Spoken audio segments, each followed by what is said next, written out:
जय हिंद दोस्तों। आज के इस वीडियो में देखेंगे क्लास 10 के साइंस का VVI ऑब्जेक्टिव क्वेश्चन जो बोर्ड परीक्षा के लिए काफ़ी महत्वपूर्ण है। जो भी विद्यार्थी क्लास 10 में हैं और जो बोर्ड परीक्षा की तैयारी कर रहे हैं, जिनका एग्ज़ाम 2024 में होने वाला है, वह वीडियो को बिना स्किप किए शुरू से लेकर अंत तक देखेंगे, क्योंकि आज के इस वीडियो में हम VVI क्वेश्चन लेकर आए हैं जो बोर्ड परीक्षा में बहुत बार पूछा है। गेस करके क्वेश्चन को लाए हैं जो बोर्ड परीक्षा में पूछेगा भी।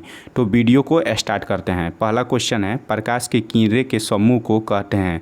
जो प्रकाश होता है ना, उसके जो किरण का समूह होता है ना, उसको क्या कहा जाता है? तो इसका सही आंसर होगा किरण पुंज। प्रकाश के किरण के समूह को किरण पुंज कहा जाता है। अगला क्वेश्चन है, किसी माध्यम में छोटे छोटे कणों के निलंबन को कहा जाता है। किसी भी माध्यम में जो छोटा छोटा कण होता है ना, उसके निलंबन को क्या कहा जाता है? तो इसका सही आंसर होगा कोलाइडी। क्या कहा जाता है? कोलाइडी कहा जाता है। अगला क्वेश्चन है, R ओम प्रतिरोध वाले N प्रतिरोधों को समांतर क्रम में जोड़ने पर तुल्य प्रतिरोध होगा। R ओम प्रतिरोध वाले N प्रतिरोध को समांतर क्रम में अगर जोड़ा जाएगा तो उसका तुल्य प्रतिरोध क्या होता है? तो इसका सही आंसर होगा NR। तुल्य प्रतिरोध क्या होगा? NR होगा।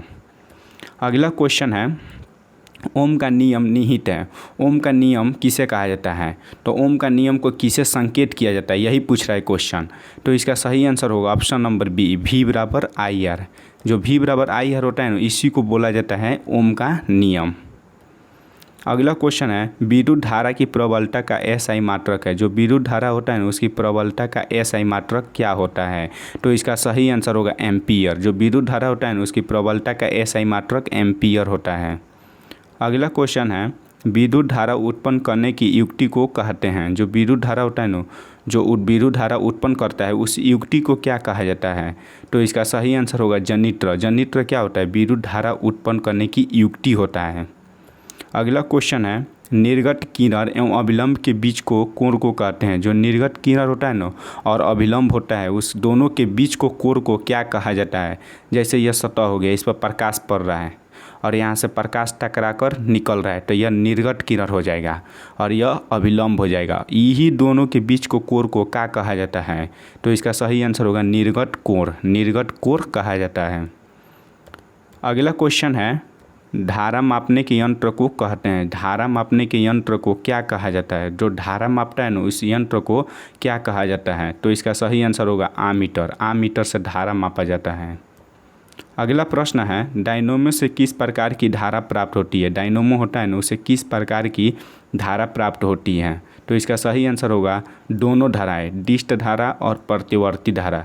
डिस्ट धारा और प्रतिवर्ती धारा, यह दोनों धाराएं डायनोमो से प्राप्त किया जा सकता है।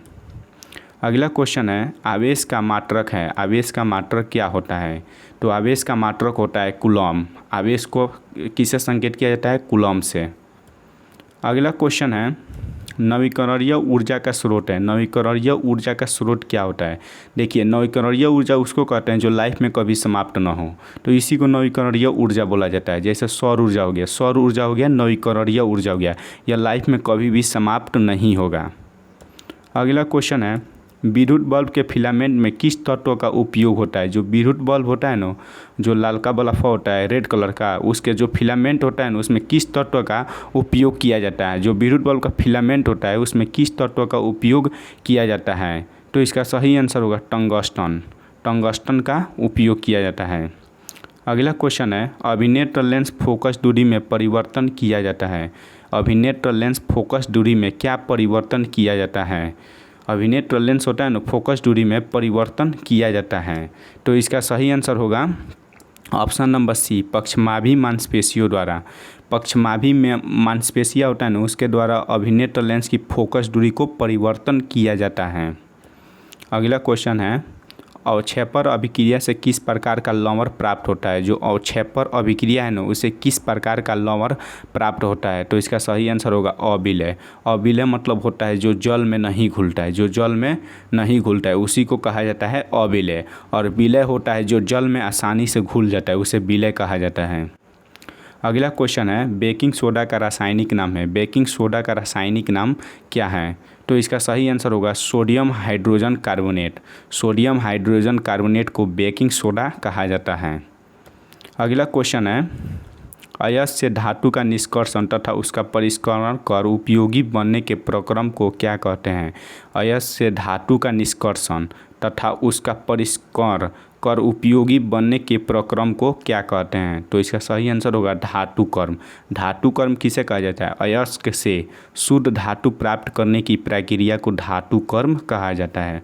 अयस्क हो गया ना, उसे शुद्ध धातु प्राप्त कर लिया जाएगा तो उसी को बनाने की प्रक्रिया को क्या कहा जाता है? धातु कर्म कहा जाता है। अगला क्वेश्चन है, साग सब्जियों को विघटित होकर कंपोस्ट बनाना किस अभिक्रिया का उदाहरण है? जो साग सब्जी हो गया उसको विघटित होकर कंपोस्ट बनाया जाता है, उस अभिक्रिया को क्या कहा जाता है? तो इसका सही आंसर होगा ऊष्माक्षेपी। ऊष्माक्षेपी अभिक्रिया कहा जाता है। तो दोस्तों आज के इस वीडियो में हम लोग देखे हैं 15 को VVI क्वेश्चन साइंस का, जो बोर्ड परीक्षा के लिए काफ़ी महत्वपूर्ण है।